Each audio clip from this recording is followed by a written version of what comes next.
Hollywood likes to sort of devalue black artists and black folk because you get super talented people at a discounted rate. Real deal is we don't own any platform the way we should. There's a few black-owned platforms, but we don't have a lot of outlets. We don't have as many. So we're not sort of governing over these entities or these corporations. Hollywood has a pattern, a deep, calculated one. It builds people up with promises, praise, and applause, and then tears them down the moment they stop playing along. One day you're in the spotlight, the next you're on the cutting room floor. No warnings, no headlines, just silence. That's exactly what happened to Larenz Tate, a man who should have been a global star, a household name, a living legend. But instead, he got quietly pushed out of the frame. And now, years later, it's Katt Williams who's connecting the dots, and the picture is disturbing. Larenz Tate was a sitcom kid. He did have a lot of shows that didn't last. And I'm pretty sure at one point he felt like his career was not going in the direction it should. See, this is a testament that what is for you, and things happen in divine timing. Larenz Tate didn't fall off. He was erased, deleted. Not because of scandal or addiction or drama, but because he refused to be controlled. And that right there is the unspoken rule of Hollywood. They'll love you, fund you, promote you, as long as you let them pull the strings. But the second you say no, they cut you loose. And for a black actor, that no doesn't just cost you one role. It can cost you your entire career. Katt Williams said it best, Hollywood don't mess with the real ones. In the 1990s, Larenz Tate was on fire. His performance in Menace to Society was iconic, raw, terrifying, unforgettable. He didn't just play a role, he embodied a reality so many tried to ignore. Then he stunned audiences again in Dead Presidents, delivering the pain of a broken soldier who had given everything to a country that gave nothing back. His eyes told the story. His presence pulled you in. Larenz wasn't just acting, he was holding up a mirror to America. Historically, Hollywood has always taught us we don't translate overseas or worldwide. Right. But when you start traveling and you go everywhere and you can't walk down the street, you then know that there's been somebody telling you something all along that's wrong. And my true belief as to why they do it is because Hollywood likes to sort of devalue black artists and black folk because you get super talented people at a discounted rate.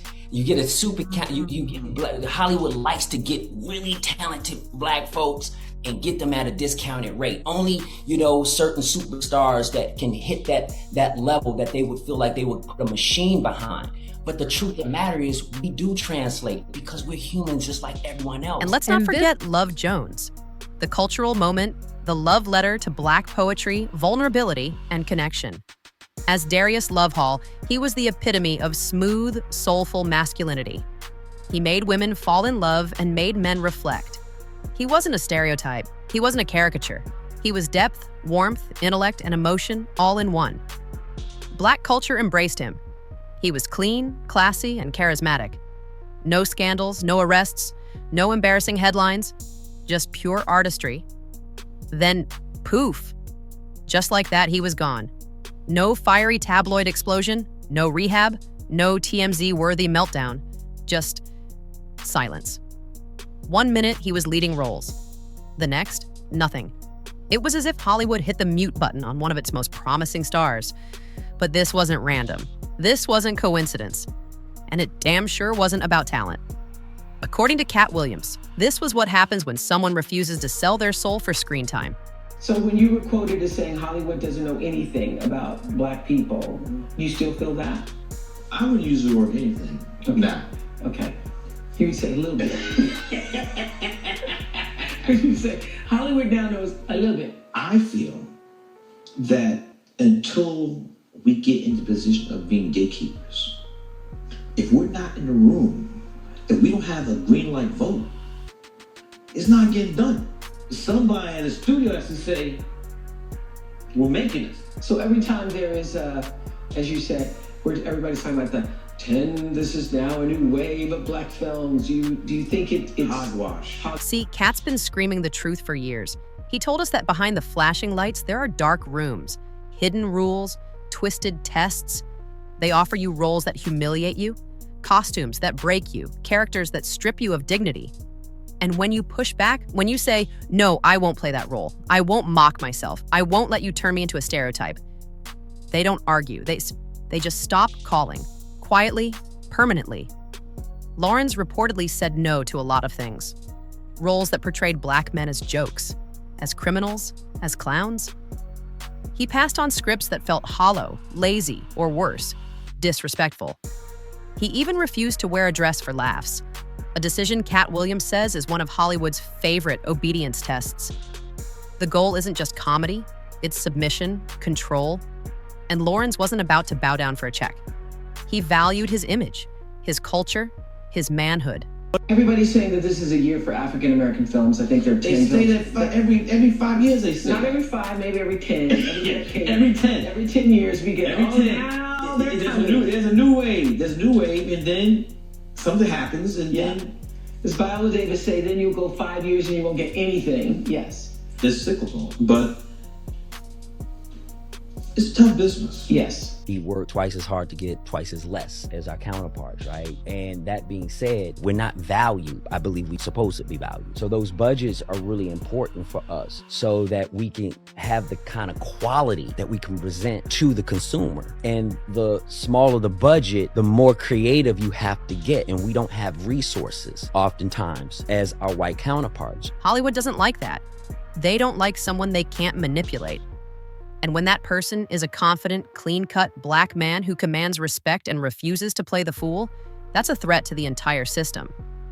Katt said it best. If they can't break you, they erase you. And that's exactly what they tried to do with Larenz Tate. They didn't smear him, they didn't frame him. They just quietly made him disappear because they had no dirt to use against him. And it's not just Larenz. Look at Monique. Look at Taraji P. Henson. The moment these women asked to be paid fairly, they were called difficult, dramatic, hard to work with. But you let a white actor ask for $20 million and they're called business savvy. You see the game now? Larenz spoke out too. Not just about roles, but about the pay gap. About how Black talent gets paid less, even when they bring in the same money. Same ticket sales, same fan base, but a smaller check. Who gonna turn down $50 million? Now, I've had to turn down $50 million 4 times. 4 times. Just to protect my integrity and that virgin hole I was telling you about. Right. Because P. Diddy be wanting the body. And you gotta tell him no. You got to tell him no. I did. That's what they all end up saying at the end of the day. Kevin told you he wasn't gonna wear no dress until... No. Oh, no. So they offered him the dress, and then he put it on. And what did he say after he wore it? I made my own decision. Duh. But you didn't make it before they brought it up, did you? It's okay. That's not just inequality, that's strategy. And Larenz? He didn't keep quiet. He told the truth in interviews. He pulled back the curtain and exposed the illusion. Hollywood pretends to be inclusive, but the power stays in the same hands. They'll give you the lead role, sure, but who's writing that role? Who's greenlighting the project? Who owns the studio? If the answer isn't us, then it's just window dressing. And Larenz called it out. That's when the calls really stop, because now you're not just a smart actor, you're a liability. You're unpredictable. You're not safe. You might inspire others to speak up. You might break the illusion that keeps the money flowing. So instead of working with you, they freeze you out. They blacklist you without ever saying the word. And when people ask, what happened to him? There's no answer. Because erasure doesn't leave fingerprints. You don't care how people feel about the ritual. It's about does following the ritual work. Yeah. And so you can fool yourself into thinking there isn't one, but the evidence will be clear. Meanwhile, Katt Williams has been waving the red flag for years. And they called him crazy, bitter, jealous. They said he was washed up. But look at what he was saying. He told us about the humiliation rituals, the spiritual tests, the elite rooms you don't enter unless you give up something sacred. He turned down $50 million deals just to protect his integrity. How many actors can say that? How many walk away before the machine swallows them whole? Katt wasn't bitter. He was brave. He saw what Hollywood does to those who refuse to play the game. And he started naming names. And guess who he brought up recently? That's right, Larenz Tate. That's not a coincidence, that's a signal, because when two real ones stand in the truth, when they call out the system and survive, it means something big is happening. Larenz didn't vanish. He chose silence over submission, integrity over exposure, soul over success. He refused to be another puppet. He refused to be another cautionary tale. And that makes him a hero in an industry built on compromise. He stayed whole, unbroken, untouched. And now people are finally starting to notice. The silence around him, it's too loud to ignore anymore. Now, this young man has obviously forgotten some very fundamental things like decency and dedication and honor. Everything the Corps taught us. He is a disgrace to everyone that has ever put on that uniform, and I will not permit you or him to use the Vietnam War as a cop-out here. So what do you think really happened? Was it the rituals? The roles he turned down? The pay gap? Or something deeper, something darker that made Larenz step away? Was Katt Williams right all along? Is there an invisible system keeping real Black excellence from rising too high? And if so, what does that mean for the next generation of talent? It's time we start asking these questions out loud, because Larenz Tate didn't fall off, he escaped. He walked away from the industry before it could break him. And for that, he deserves more than silence. He deserves respect. Because standing tall in a world that demands you kneel, that's not failure, that's power. There's something I've been working on. It's new. I call it a blues for Nina. Ooh. Is that a smile me put on your face, child? And now that Katt has called his name and the world is waking up, maybe it's not too late to give Larenz his flowers. Not for the roles he played, but for the ones he refused, for the silence he endured, for the truths he told when no one was listening, and for reminding us all that some people don't need a spotlight to shine. If this story hit you deep, if you felt the truth in your bones, do me a favor.